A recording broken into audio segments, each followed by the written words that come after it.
Presidente da Autoridade Região Administrativa Especial Ikusiambeno, Mariel Katiri Hateteng, informação de Bedehang Rohak Solok precisa de um orçamento dólar americano milhão no Resinghat nela los.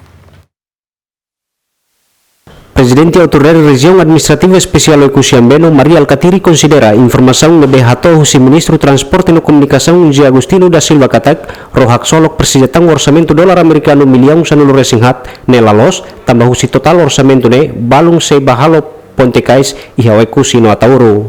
Tambah se dau que contrato entre companhia ho Timor-Leste Katak atualmente orçamento ho finaliza a construção Rohak Solok. Presidente da Autoridade Região Administrativa Especial Ikusiambeno, Mariel Katiri hato assunto ne afeng hasorumalo ho Primeiro-Ministro Taur Matanruak e Palácio Governo.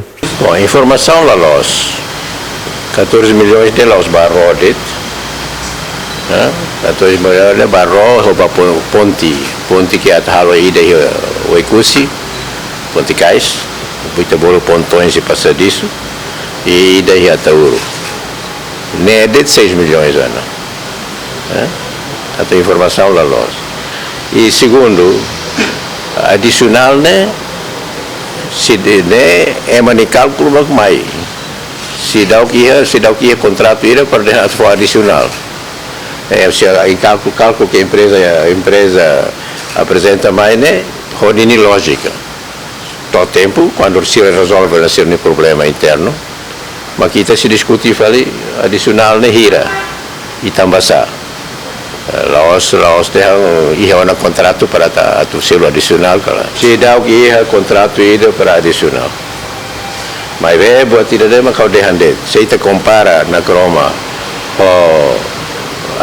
2 Rohak Solok, ne ada anessa kita compara Beiro ida ho Zaida ho Rosir luxo bem na baba atur lolor.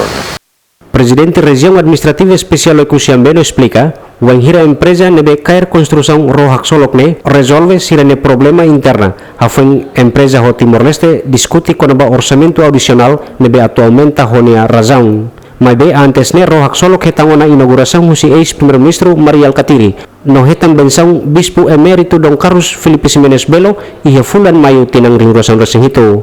Almeida dos Santos Ferri Soares, GMN.